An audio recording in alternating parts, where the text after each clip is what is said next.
Welcome Anushka, কেমন আছো বলো? সবসময় ভালো থাকতে হয়। Such a great ambitious person, এডুকেশনে এত কিছু করে ফিল্মটা কি করে এলো তোমার লাইফে? আমার মায়ের একটা বক্তব্য ছিল যে তুমি যা করছো করো, আমি তো তোমার টাকা দেবো না, তোমার ছেলেকে দেখবো না বলিনি।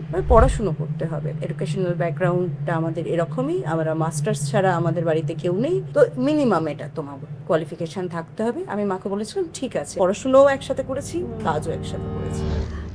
আমাকে বলো যে তোমার প্রথম ব্রেক অ্যাজ অ্যান অ্যাক্টর কোন ছবি দিয়ে হয়েছে? ফার্স্ট প্রোডাকশন করা, ডিরেক্টর প্রডিউসার হিসেবে মা বলে তুমি নিজে টাকা ইনভেস্ট করবে। আমি প্রথম ছবি আমার বাড়ি মর্গেজ রেখে করি। আচ্ছা, মা আমায় এই সাপোর্টটা করে। 2019-20 যে সময়টা লকডাউন ফেজ, সেই সময়টা আমি শর্ট ফিল্ম করতে শুরু করি। সেই ফেজটায় গিয়ে বেশ কিছু অ্যাওয়ার্ডস উইনিং শর্ট ফিল্মস রয়েছে।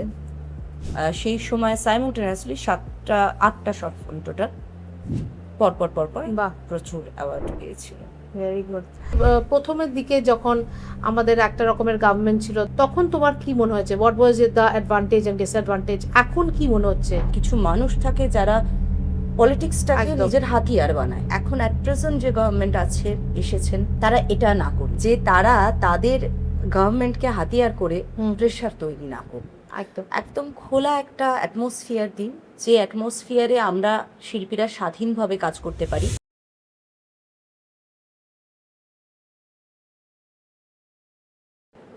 ফিরে এলাম আরেকটা নতুন এপিসোড প্রম্পট উইথ পারমিতায়। আমাদের আজকের অতিথি অনুসুয়া সামন্ত। অনুসুয়া হলেন একজন বিখ্যাত অ্যাক্টর, প্রডিউসার, ডিরেক্টর এবং ওয়েল কোয়ালিফাইড একজন মানুষ। Welcome Anusuya to prompt with Paramita. নমস্কার। কেমন আছো বলো? সবসময় ভালো থাকতে হয়। আচ্ছা, তুমি আমরা শুরু করার আগে আমি জানতে চাইবো তোমার জার্নি, যে তুমি কি করে এই ফিল্ম লাইনে হঠাৎ করে, you being such a great ambitious person education লাইনে, তুমি এডুকেশনে এত কিছু করে ফিল্মটা কি করে এলো তোমার লাইফে? ফিল্মটা তো একদম ছোটবেলা থেকে আমার ইচ্ছে ছিল। আমি যখন প্রথম 6 বছর বয়সে, আমি তখন ফিল্ম দেখতাম টিভিতে। প্রথম আমার যেটা মনে হয়েছিল, আমার অভিনেত্রী হওয়া উচিত। আমার খেলাধুলোর মধ্যেও সেটা ছিল। আমার সব শেখা, গান, নাচ, আঁকা, আবৃত্তি সব কিছুই সেইভাবেই ভাবনা চিন্তার মধ্যে ছিল। কিন্তু আমার মা যেহেতু হেডমিস্ট্রেস ছিলেন, তার একটা ধারণা ছিল পড়াশোনাটাকে প্রায়োরিটি দিতে হবে সব থেকে বেশি। এখানে একটা ক্ল্যাশ হতো থিয়েটার করা, সমস্ত কিছু নিয়ে। তারপরে একটা সময় আমার লাইফে বেশ কিছু ক্রাইসিস আসে। ফিল্মে আসবো ভাবিনি হয়তো তখনও। ছোটবেলায় মা বলতো তোমাকে পুনেতে ভর্তি করে দেবো গ্র্যাজুয়েশনের সময়। তখন ভেবেছিলাম যে আমি থিয়েটার করছি, স্কুলে থিয়েটার করছি, সব কিছু শিখছি পড়াশুনো সাথে ফিল্মের জন্য। এবার পুনেতে যাব, প্রপারলি স্কুলিং করে প্রপারলি আমি এই প্রফেশনে আসবো, সেরকম ভাবনা চিন্তা ছিল। কিন্তু হঠাৎ করে আমার লাইফটা 360 ডিগ্রি টার্ন হয়ে যায় বিভিন্ন কারণে। তো সেইখান থেকে একটা প্রথম নিজের মনে হয় নিজের পায়ে দাঁড়িয়ে কিছু করতে হবে। সেটাও 16 বছর বয়সে মনে হতে শুরু করেছে আমায় নিজের পায়ে দাঁড়াতে হবে, আমাকে আর্ন করতে হবে। আর আমি কোনটা পারি তখন সবে মাধ্যমিক দিয়েছি, তো পারি তো আমি এই প্রফেশনটাই, আমি অভিনয়টা পারি, তাহলে আমি এখানেই আসবো। আমি একটা ইনস্টিটিউটে ভর্তি হই, সেখানে ডাইরেকশন, অভিনয়ের কোর্স করা, তারপরেও দূরদর্শনে চয়ন করা। দূরদর্শনে ওখানে আমাকে হাতে কলমে শিক্ষার আমি স্কোপ পেয়েছিলাম, দূরদর্শন থেকে সব থেকে বেশি। সেইভাবে শুরু হলো। বাহ। তো তোমার জীবনে তো অনেক আপস অ্যান্ড ডাউনস, হার্ডলসের ওপর দিয়ে গেছো, যদি আমাদের বলো। কারণ আমি চাইবো যে আমাদের যারা ইয়াং বাডিং অ্যাক্টার্স আছে, বা যারা হতে চায় অ্যাক্ট্রেসেস হতে চায়, তাদের জীবনেও তো অনেক কিছু বাধা আসে। সেটা কি করে অবস্টেকলসগুলো কাটিয়ে এগিয়ে যাওয়া, সেই রাস্তাটা যদি একটু আমাদের বলে দাও। অ্যাকচুয়ালি তুমি যেটা বলতে চাইছো যে লাইফের টার্নটা আমার কি করে হয়েছিল, খুবই প্যাম্পার্ড, খুবই ভালোবাসার একটা বাচ্চা আমি। আমার বাড়িতে সবাই আমাকে মেয়ের মতো নয়, ছেলের মতো করে বড় করছিল। হঠাৎ করে আমার বাড়িতে আমাদের দেখাশোনার জন্য একজন আসেন, এবং সেখান থেকে একটা ক্রাইসিস শুরু হয়। বাবা মার সাথে ডিস্টেন্স শুরু হয় আমার। আচ্ছা। বাবা মা দুজনেই কাজ করতো, পলিটিক্যালি অ্যাক্টিভ ছিল। তো সারাক্ষণই ব্যস্ততার মধ্যে থাকতো, ভীষণ দূরত্ব, ভীষণ মানসিকভাবে আমার থিয়েটার করতে গেলেও পারমিশন নিতে হচ্ছে। এবং এই ধরনের মানুষরা বুঝতে পারে না কোনটা অত্যাচার আর কোনটা শাসন। শাসনের বদলে তিনি আমার উপর অত্যাচার করছিলেন। সেই ফেজটায় গিয়ে আমি আমার এক বন্ধুকে ভালোবেসে ফেলি, তার হাতটা ধরে ফেলি। আচ্ছা, খুবই বাচ্চা, 13 বছর বয়সে। বাপরে। এবং আমি কিন্তু সুইসাইডাল ছিলাম সেই সময়, ও, ডিপ্রেশনে ছিলে তাই? ডিপ্রেশনে ছিলাম, সুইসাইডাল ছিলাম। আমি প্রায় 21টা ঘুমের ওষুধ খেয়ে ফেলেছিলাম। ওরে বাপরে। এবং সেখান থেকে দাঁড়িয়ে আমার মা, যদিও সেটা মায়ের কাছে ঠিক ডিসিশন হয়তো ছিল না, কিন্তু আমার মা সেই সময়, আমার মায়ের মনে হয়েছিল যে এত কিছুর থেকে মেয়েটা বেঁচে যাক, তো বলে বিয়ে করে নাও, তোমরা বিয়ে করে নাও, দিয়ে পড়াশুনো করবে। বিয়ের পর শুরু হয় আর একটা অধ্যায়, যেখানে অত্যাচার কাকে বলে, মানে ফিজিক্যালি অ্যাবিউজ করা, সমস্তভাবে মেন্টালি, সেগুলো শুরু হয়। আমাকে মেরে দিতেও যাওয়া হয়েছে। তখন আমি ডিসাইড করি যে আমি এই সম্পর্ক থেকে বেরিয়ে আসব। কিন্তু ছোটবেলা থেকে আমার দাদু হচ্ছে আমার দেখা শ্রেষ্ঠ পুরুষ। আচ্ছা। সেই মানুষটাকে আমি মিস করতাম। আর সেই মানুষটা বলেছিল তোর বাচ্চা হয়ে আমি আসবো। ছোট শিশু মনে যেটা গেঁথে থাকে, তখনও তো মাথায় এতটা ম্যাচুরিটি আসেনি। তখন মনে হলো যে না, আমার যদি এরকমই হয়, জীবনটা এখানেই যদি আর ভবিষ্যতে কিছু না করি, কাজ নিয়ে থাকবো, তাহলে এই সময় আমার একটা ইস্যু যদি হয়, সেটা আমার নিজের থাকবে। সেটাও মাথায় আইডিয়া আসেনি যে এই সময় আমি ডিসিশনটা যদি নিয়ে আমি নিজে বাঁচতে পারবো না হয়তো, কারণ তখনও ফিজিক্যালি এতটা ম্যাচিওর হয় না। রাইট। আমার বাচ্চা আসে এবং তাকেও মেরে ফেলার চেষ্টা করা হয়। একদম ভীষণভাবে চেষ্টা করা হয়। কিন্তু আমার বাবা মা যেহেতু ভীষণ বর্ধমান শহরের মধ্যে পরিচিত একটি মুখ, সেখান থেকে আমি হয়তো বেঁচে থাকার স্কোপ পাই। তারপরে শুরু হয়, আমি সেখান থেকে বেরিয়ে এসে আবার যখন পড়াশুনো করি, পুরো ওই চ্যাপ্টারটা ক্লোজ করে বেরিয়ে আসি, আমি রিয়েলাইজ করি আমার ছেলেকে আমি মা হিসাবে আমার ছেলের কাছে প্রেজেন্ট আমার ফ্যামিলি মেম্বাররা, প্রতিবেশীরাই করছে না।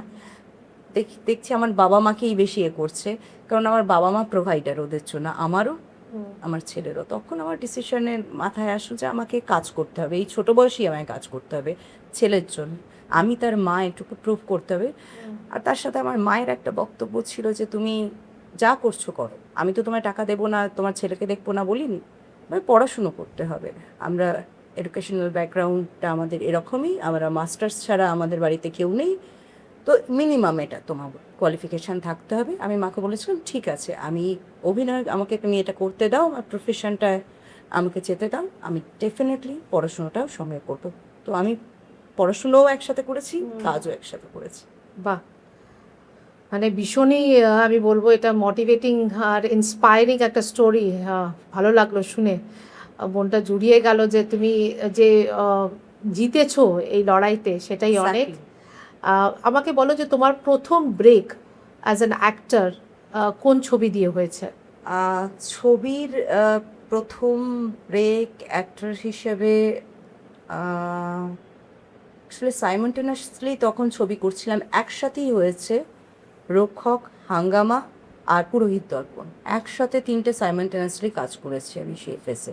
একটা হচ্ছে দূরদর্শনের মুভি, মানে দূরদর্শন ফিল্ম রক্ষক বলে একটি ছবি, সেটা রিলিজ হয়নি, আর অনেক তখন সমস্যার মধ্যে। আর হাঙ্গামা মানে হিন্দি হাঙ্গামা না, বাংলা, মিঠুদা ছিলেন, আচ্ছা আচ্ছা, রাইট রাইট রাইট, ওই হাঙ্গামা। তুমি আমাকে বলো যে এই যে প্রথমের দিকে যখন আমাদের একটা রকমের গভর্নমেন্ট ছিল, তখন একটা টাইপ অফ অ্যাক্টিং আমরা করেছি, এখন চেঞ্জেস এসছে, তখন তোমার কি মনে হয়েছে? What was the advantage and disadvantage? এখন কি মনে হচ্ছে যে কি অ্যাডভান্টেজেসের দিকে আমরা এগোচ্ছি বা এগোতে পারি? দেখো, আমি তখনকার কথা বলছি, সেই ফেজটাই, যেটা আমার প্রথম দিন থেকে মনে হয় যে আমরা শিল্পীরা আমাদের নিজস্ব অ্যাপলিটিক্যাল বলে কোনো কথা হয় না। মানে আমার পলিটিক্যালি আমার কোনো ভিশন নেই, এটা এরকম মানুষ নয়। আমরা চলতে গেলে আমাদের পলিটিক্সটা সাইমultaneously আমাদের লাইফে চলে। আর সব থেকে গুরুত্বপূর্ণ জিনিস, আমাদের প্রত্যেকের একটা পলিটিক্যাল স্ট্যান্ড থাকে।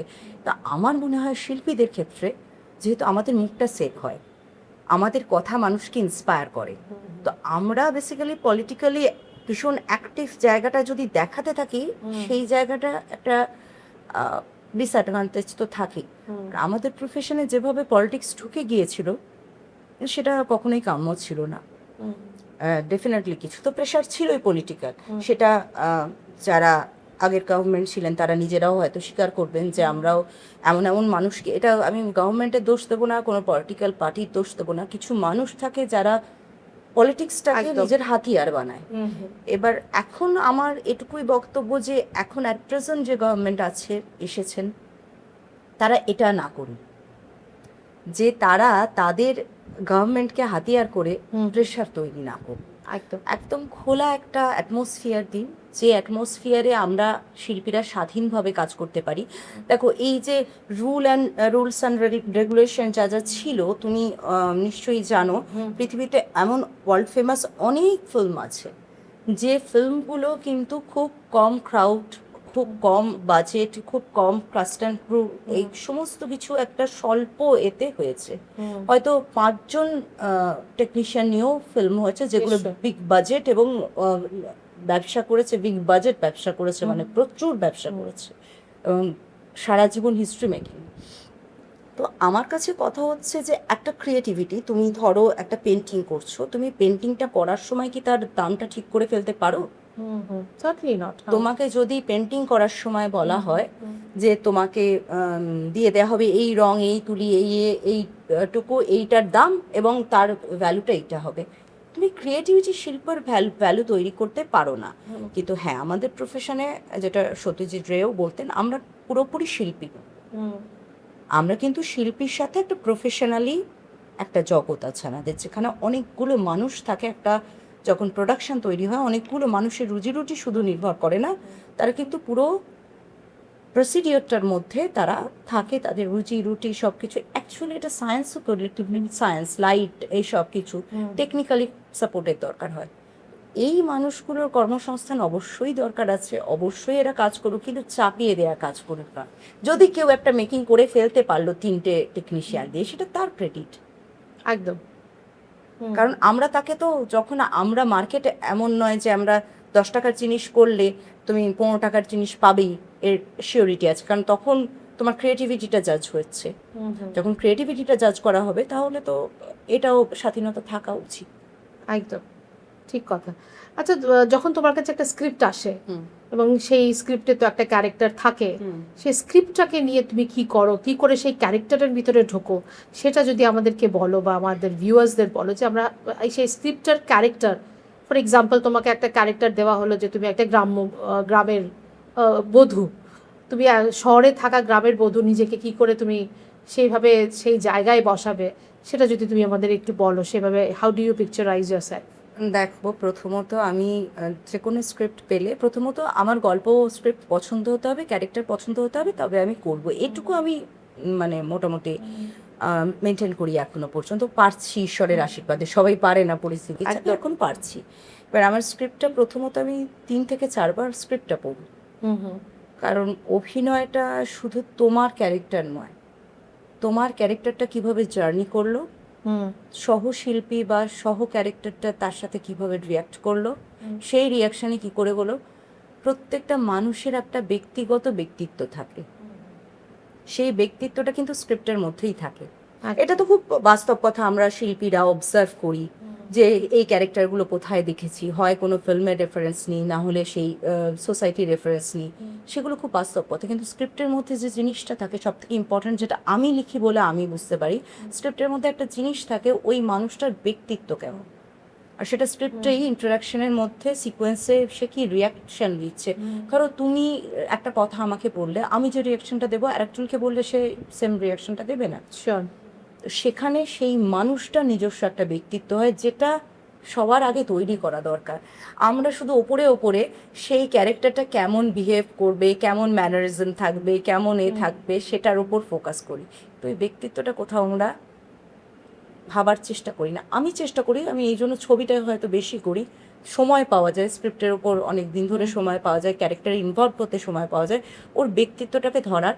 আর অনেক সময় হয় কয়েকটা ছবি করতে গিয়ে হয়তো স্ক্রিপ্ট পুরোটা পেলাম না, তো সেখানে অ্যাটলিস্ট চেষ্টা করি সে কী কী সিন করেছে অন্তত স্ক্রিপ্ট রিডিংটা হয়ে যায়, যাতে পুরো স্ক্রিপ্টটা না পেলেও তার রিয়াকশনগুলো কীরকম ছিল, তার জার্নিতে সে কীভাবে কোনো ঘটনাকে রিয়াক্ট করেছে, তাতে তার ব্যক্তিত্বটাকে খুঁজে পাই আমি। মানে বেশ ভালো লাগলো তোমার এই কনসেপ্টটা। আচ্ছা আমাকে বলো তো, তুমি কতগুলো ল্যাঙ্গুয়েজে একসাথে মুভি করেছো? আমি ভোজপুরিতে করেছি, আমি হিন্দি করেছি, আমি বাংলা করেছি, আর নিজে শর্ট ফিল্ম করেছি ইংলিশে। বাহ, তো মোটামুটি cover most of the languages, যেটা সম্ভব। Very good. আমাকে বলো তো, এই অ্যাক্টিংয়ে তুমি তো বেশ ভালো করছিলে, অ্যাক্টিং থেকে প্রোডাকশন, ডিরেকশন, এই জার্নিটার কথা যদি হ্যাঁ, একটু বলো আমার। আমি আমার একদম কেরিয়ারের পিক, আমি দূরদর্শনে তখন রবিবারের দুপুরবেলায় 1 ঘন্টা লাইভ অনুষ্ঠান হতো। তো এই বাচ্চা মেয়ে আমার সাথে সবাই মোটামুটি তখন খুব স্নেহ করতেন।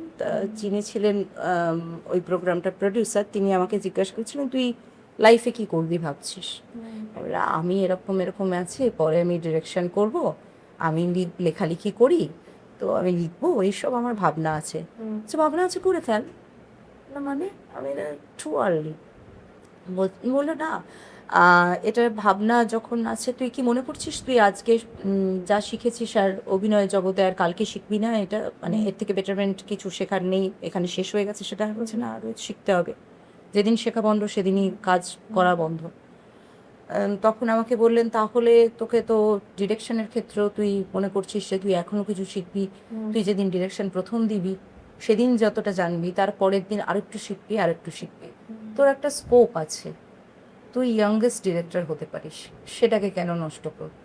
তুই এখনো আর্লি, মানে 20 হয়নি তোর, 20 বছরে যদি একটা ছবি করিস, তাহলে কিন্তু তোর সেটা সারা জীবনের মতো অন্তত এটুকু স্যাটিসফ্যাকশন থাকবে, আমি অ্যাচিভ করেছিলাম 20 বছর বয়সে এই কাজটা। তা আমার মাথায় একটা গল্পও ছিল, তখন ডিসকাস করতে করতে ওনাকে গল্পটাও বলছিলাম, এরকম একটা স্টোরি আছে, মার্ডার মিস্ট্রি ক্রাইম থ্রিলার আছে, সেটার উপর আমি ভাবছি যে কোর্টে। তো উনি বললেন, তাহলে স্ক্রিপ্ট করে ফেল, লিখে ফেল। স্ক্রিপ্ট তখন করার এক্সপিরিয়েন্স নেই, গল্প লিখতে পারি, কবিতা লিখতে পারি, কিন্তু স্ক্রিপ্ট কী করে করব? আমি ভাবলাম, আমি সিন, যেটা ছোটোবেলায় আমি একটা খেলা খেলতাম, যে আমি বিভিন্ন প্লট তৈরি করতাম, সিন ডায়ালগ মানে নিচে ইন্টারাকশন করে করে, অনেক বাচ্চারা খেলে, কিন্তু কেউ সিরিয়াসলি নেয় না যে সেটা একটা কিন্তু স্কিল তৈরি করে, ডেভেলপ করে সেই স্কিলটা। আমার বাবা মাও নিত না, এই কি বকে বকে খেলছিস, কেন খেলছিস, সবাই হাসতো, একাই বকে বকে খেলছে। তো ঠিক ওইভাবে ঘরে বসে বসে আমি স্ক্রিপ্ট তৈরি করলাম সিনস ওয়াইজ। তাই প্রথম আমার আশা ফার্স্ট প্রোডাকশন করা ডিরেক্টর প্রডিউসার হিসেবে, এবং তার সাথে নিজে প্রডিউসার হওয়ার জার্নিটাও অদ্ভুত ছিল, কারণ যখন অ্যাপ্রোচ করতে গেলাম বাইরে, একেডেমি বাচ্চা, তারপরে মেয়ে, তারপরে একটু আধটু ঠিকঠাক দেখতে, একটু একটু না, অনেকটাই ঠিকঠাক দেখতে। হ্যাঁ, এবার ব্যাপার হচ্ছে যে বিভিন্ন জায়গা থেকে বিভিন্ন ধরনের অ্যাপ্রোচ যা আসে, যেগুলো আমি আগেও একটা জায়গায় বলেছি, রিলেটিভ সার্কেল থেকে এসেছে, বাবাদের বন্ধুদের সার্কেল থেকে এসেছে, বাবা মাকে গিয়ে বলে হাউ হাউ করে কেঁদেছি, পিসেমশাইয়ের বন্ধুর কাছ থেকে এসেছে। মানে আমার ঠাকুমা পিসেমশাইকে ডেকে বলেছিলেন যে একটু ব্যবস্থা করে দাও, তো উনিও ভালোভাবেই ওনার বন্ধু চেনা ছিলেন, তাকে বলেছিলেন। এটা এমন নয় যে উনি জানতেন এরকম হতে পারে। তো মানুষের মন, আমাদের প্রফেশনে আমরা যখনই আসি সবাই ভেবেই নেয় আমরা অ্যাভেলেবল, এটা। তাই জন্য আমি তখন মা বলে, তুমি নিজে টাকা ইনভেস্ট করবে, আমি প্রথম ছবি আমার বাড়ি মর্গেজ রেখে করি। আচ্ছা। মা আমার এই সাপোর্টটা করে, কারণ কোথাও গিয়ে আমার মায়ের ক্ষেত্র, আমার মা হয়তো, প্রত্যেকটা মাই সব সময় সিচুয়েশন অ্যাডজাস্ট করতে গিয়ে, এটা আমার মা বলে নয়, সব মাই, আমরা অনেক সময় কোথাও ভুল করে ফেলি, কিন্তু আমরা তো অ্যাকচুয়ালি ভুল করতে চাই না। আমার মাও কোথাও ভুল করতে চেয়েছিলেন কিছু ভালো হোক, কিন্তু সেটার কনসিকুয়েন্সি যে এরকম একটা ভুল হতে পারে, সেটা ওনার হয়তো কোনো আইডিয়া ছিল। উনি আমাকে যেভাবে সাপোর্ট করেছেন, ইনফ্যাক্ট আমার পড়াশোনার ক্ষেত্রে সব কিছুতেই, ছোটোবেলায় তো সাপোর্ট করেই, তারপরেও আমি এখনো পর্যন্ত জানি যে কোনো প্রবলেম হলে একটা কল, মা আমি প্রবলেমে আছি, মা আমার পাশে আছে। এটা একটা বিশাল সাপোর্ট। Very good. আমাকে বলো অনিশোয়া, যে তোমার তো এতগুলো ফিল্ম করেছো, প্রোডাকশন করেছো, আমাকে বলো যে ফিল্মে যখন তোমাদের ইন্টিমেট সিনস হয় তখন কি করে কেমিস্ট্রি ম্যাচ করো? মানে তখন একটা কনসিয়াস হয়ে যাওয়া যায় না না? না না না না, কখনোই নয়, আমার ক্ষেত্রে অ্যাটলিস্ট নয়। মানে এটা আমরা একটু ইনকুইজিটিভ আমরা হ্যাঁ, সবাই। না আমার ক্ষেত্রে কখনোই নয়, কারণ আমার কাছে ক্যামেরাটা, আমি খুব ছোটবেলা থেকে না ক্যামেরার সামনে, আমি যে থিয়েটার করতাম, থিয়েটারেও অনেক সময় খুব ইন্টিমেট সিন যেগুলো মানে থিয়েটারে তো একটা লেভেলে দেখানো হয়, হয়তো জড়িয়ে ধরা বা গায়ে পড়ে যাওয়া, সেগুলো খুব রিয়েলি হতো। মানে ওটা তো আমাদের ক্যামেরার মতো অপশন নয় যে Right. একটু চিট করে শট নিয়ে নেব। তো কোনোদিনই অভিনয় করার সময় সেই চরিত্রটাই মাথায় থাকে, চরিত্রের বাইরে জানি না। কিন্তু আমি ইন্টিমেট সিন করার সময় আমি হয়তো কোনো ইমোশনাল সিন করছি, ভীষণভাবে আমি ক্যারেক্টারে ঢুকে তখন একদম রিয়েল যতটা ইমোশন দেওয়া সম্ভব ততটা দিই। ইন্টিমেট সিনে দিই না আমরা। আমরা ওখানে মাথাটা ব্লক করে সায়েন্টিফিক্যালি, আমি অন্তত, যে কেমন হওয়া উচিত, কোনটায় আমাকে ভালো লাগছে, আমার বডি পোশ্চারে কোনটায় ভালো লাগছে, আমি কিভাবে রিয়্যাক্ট করলে দর্শকের মনে হবে যে এটা বাস্তব, ওটা ভীষণ মেকি হয়। আর ওটার মধ্যে বরঞ্চ তার থেকে বেশি রিয়েল আমরা করি অভিনেতা অভিনেত্রীরা, যেখানে আমরা ইমোশনাল সিন করি, সেখানে আমরা হয়তো সত্যি সত্যি সেই ইমোশনটা ভেবে আমাদের ভেতরের কোনো একটা ভীষণ কষ্টকে নিংড়ে বার করে কানের পাশ দিয়ে একদম সেই কান ফান গরম হয়ে গিয়ে একটা ঠান্ডা স্রোত নেমে যায়, এগুলো অনেকটা হয়। কিন্তু ইন্টিমেট সিনটা আমার তো কোনো দিন হেজিটেশন হয়নি, আমি অনেকগুলো জায়গায় করেছি এবং আমার কোনো হেজিটেশনও হয়নি, কোনো ফিলিংসও তৈরি হয়নি। বরঞ্চ হ্যাঁ, সেখানে যদি কেউ অন্যরকম কথাবার্তা বলে সেটা তখন আলাদা। একটু সে ফ্লোরের objection. একটা ডিসিপ্লিন মেনটেন করা এবং কো অ্যাক্টর অ্যাক্ট্রেস যারাই থাকুক তাদের ডিসিপ্লিন মেনটেন করাটা দরকার, যে সেই সিনটা সেই কমফোর্টটা দেওয়া দরকার। একদম। আহ, আমাকে বলো তোমার প্রডিউসড মুভির মধ্যে নামগুলো যদি আমরা একটু জানতে পারি। ব্লাড, আলো ছায়া, আর এবছর রিলিজ হবে একাত্ম পক্ষ। এগুলো কি সবই তুমি আমার- একটা? আমি আমি হ্যাঁ, একটা মেজর ক্যারেক্টার তো ডেফিনেটলি লিডই বলা যেতে পারে, অ্যাক্টর, ডিরেক্টর, ডিরেক্টর, রাইটার। সব কিছু তোমার পারা। আমার ব্রেকটার পর আমার যেটা চ্যালেঞ্জ ছিল যে আমি তো আমার ছবিতে প্রডিউসার, আমার ছবিতে অ্যাক্টরটা আমি সব জায়গায়, অন্য জায়গায় অ্যাক্টর ডেফিনেটলি, ওটা আমার প্রফেশন, কিন্তু আমি রাইটারও আমার ছবিতে। তো বাইরের কাজ করার একটা চ্যালেঞ্জ ছিল, যেটা এখন আমি করছি। আমি বাইরে রাইটার হিসেবেও কাজ করছি। আমার যেহেতু একটা ইউটিউব চ্যানেল আছে, সেখানে আমি কেউ যদি স্টোরি নিয়ে আসে আমি প্রডিউস করি অন্য ডিরেক্টরদের, এবং সেখানে বীরেশ চ্যাটার্জি কাজ করেছেন, স্বপনদার কাজটা হাফ ডান হয়ে পড়ে আছে, স্বপন সাহা তিনিও ডেফিনেটলি কাজ করবেন, দাদা একটা ছবি করছেন এখন, একটু ব্যস্ত আছেন, ডেফিনেটলি কাজ করবেন। তো আমি আলাদা আলাদাভাবে সেটাও করছি। বাহ, ভেরি গুড। প্রডিউসার হতে গেলে বা ডিরেক্টর হতে গেলে মেন অবস্টিকেল কি হয় আমাকে যদি একটু বলে? প্রডিউসার হতে গেলে বা ডিরেক্টর হতে গেলে আমাদের ডিরেক্টর হতে গেলে main obstacle competition, competition, peer groups থেকে নিচে টেনে নামানো, এরম ধরনের যদি সেটা, হ্যাঁ সেটা তো ডেফিনেটলি আমাদের এই কলকাতায় শুধু বলবো না, এটা সব জায়গায় চলে, যে যারা সহ ডিরেক্টর রয়েছেন, যারা কলিগস, তারা চান যে আমার কাছে প্রডিউসার আসুক। আর এটা আমাকে ফেস করতে হয়নি, কারণ আমি তো নিজের প্রডিউসার, তো এটা আমার কাছে ফেস করতে হয়নি এই জেলাসিটা। তবে হ্যাঁ, একটা জেলাসি আছে, তো চেষ্টা করা উচিত যে সবাই একসাথে গ্রো করলে, কারণ কারুর না কারুর কাছে কিছু না কিছু স্কিল আছে, সেইগুলো একসাথে যদি করা যায় তাতে ভালো হবে। যেমন আমি চেষ্টা করি আমার বন্ধুরা কেউ ছবি করছে, তাদের কোনো হেল্প লাগলে হেল্প করা। আমার যেসব বন্ধুরা আছে তারাও দেখেছি আমি অনেক সময় তাদের বলি এটা প্রবলেম হচ্ছে একটা লোকেশন, একটা জায়গা, তো এটা হয়। আর ক্রিয়েটিভ ডিসকাশন যত বেশি হবে তত বেটার। একদমই। আমি ডিরেক্টর হিসেবে কোনো সময় চ্যালেঞ্জ ফিল করিনি, প্রডিউসার হতে গিয়ে চ্যালেঞ্জ তো আগে পর্যন্ত ফিল করিনি। এবারটা একটু ফিল করেছিলাম, কারণ এবারটা আমার যখন ছবির শুটিং হয় তখন আমাদের টালিগঞ্জ ইন্ডাস্ট্রিতে অনেক ধরনের নিয়ম ছিল, আমি নিয়মের একটু বাইরেই চলে গিয়েছিলাম এবং আমি এমন অনেক টেকনিশিয়ানকে কাজ দিয়েছিলাম যারা দীর্ঘদিন কাজ করছে কিন্তু তাদের কার্ড ছিল না, আচ্ছা। কার্ড হোল্ডার নয়, তারা কার্ডের জন্য বহুবার অ্যাপ্লাই করে কার্ড পায়নি এবং দে আর ভেরি এফিশিয়েন্ট। আচ্ছা। তো সেইখানে আমার এটা একটা হয়তো আমার সাথেও ঝামেলা হতো পরবর্তীকালে, আমার জানা নেই, তবে এখানে আমার একটা চ্যালেঞ্জ ছিল যে মানুষের মধ্যে যদি কোয়ালিটি থাকে সেটা কেন বেঁধে দেওয়া হবে কিছু করে। আমি জানি না, আমায়ও হয়তো অনেক লড়াই করতে হতো বা ভবিষ্যৎ করতে হবে কিনা আমি রিলিজের সময় আমার কোনো আইডিয়া নেই, কিন্তু ওই ছেলেগুলোর বাড়িতেও কিন্তু বাবা মা আছে, সন্তান আছে, সমস্ত কিছু, তারা কাজ প্রপারলি করতে পারে না ডিউ টু তাদের কারণে। এদের তো এভাবে সাবোতাজ করারও মানে ছিল না। আর ভীষণ এফিশিয়েন্ট ছবি, আমি নিজে বলছি, ছবি তো একটা ডিরেক্টর বানায় না, সে হয়তো রাশটা টেনে রাখে, টেকনিশিয়ানরা আর্টিস্টরা সবাই মিলে একটা টিম বানায়। তো টিম ভালো কাজ করেছে সেটা বাকিরা যারা এখন ছবির কোর টিম তারা দেখছে, যখন বাইরের কেউ দেখছে, যখন বলছে দর্শক বাকিটা বলবে।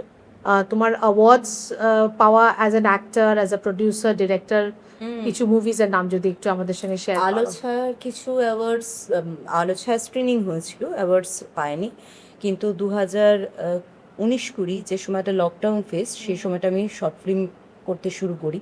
শর্ট ফিল্ম করতে পারবো এটার কোনো আইডিয়া ছিল না।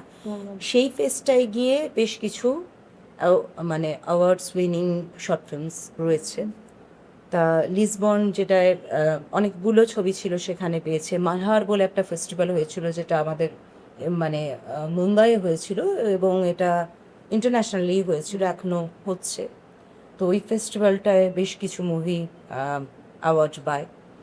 তাছাড়া কোয়াইফ বলে যে ফেস্টিভ্যালটা, এরকম বেশ কিছু ফেস্টিভ্যাল আছে, প্রচুর ফেস্টিভ্যাল আছে যেগুলো আমার অনেকগুলো শর্ট ফিল্ম সেই সময় সাইমultaneously 7-8টা শর্ট ফিল্ম টোটাল পরপর বাহ, প্রচুর অ্যাওয়ার্ড পেয়েছিল।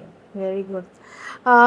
লাস্টলি আমি তোমার কাছ থেকে জানবো অনুষা, যে তুমি যদি কিছু টিপস আমাদের যারা অ্যাক্টিং করতে চায়, তো তোমার লাইফটা তো ইটস লাইক আ স্টোরি, হ্যাঁ, জীবনটা তুমি যেভাবে শুরু করেছো, যে জায়গায় গিয়ে পৌঁছেছো এখন, ইউ হ্যাভ বিন সাকসেসফুল, একটু যদি টিপস দাও যে কি করে যদি অ্যাক্টিং অ্যাজ এ ক্যারিয়ার কেউ নিতে চায়, তারপর হয়তো প্রোডাকশন বা ডিরেকশনে আসতে চায়, তাদেরকে তুমি যদি একটা জার্নি ম্যাপ করে দাও তাহলে খুব ভালো হয়। প্রথমত এটা তো ডেফিনেটলি স্কুল আছে, থিয়েটার আছে, সেটা তো শেখার জায়গা, ইনস্টিটিউটগুলো আছে, কিন্তু সবার আগে নিজেকে প্রশ্ন করতে হবে আমি কেন আসছি, কোনো প্রফেশনকে কেন বাছছি। কারণ প্রফেশনকে ভালো না বেশি আসায় শুধু রোজগারের জন্য আসছি নাকি মুখ দেখাতে আসছি, এইভাবে এসে না আমাদের প্রফেশনের প্রতি ডেডিকেটেড মানুষজনের অভাব হয়ে যাচ্ছে এখন আমি দেখছি। এই যদি একদম। না ভালোবাসে কেউ, এখানে স্ট্রাগলটা মারাত্মক এবং প্রত্যেক মুহূর্তে সার্ভাইভ করার জন্য স্ট্রাগল করতে হয়, আজও করতে হবে, এখনো কোথাও পৌঁছইনি, শেষ দিন পর্যন্ত কোথাও পৌঁছবো না, স্ট্রাগলই করতে হবে। শিল্পী জীবন স্ট্রাগল থাকবে। সহজে কিছু পেয়ে যাওয়া, এখন দেখি অনেকে সহজে পেয়ে যাচ্ছে, কিন্তু সেটা শিল্পী হিসাবে পাওয়া কিনা আমার সেখানে ডেফিনেটলি দ্বিমত আছে।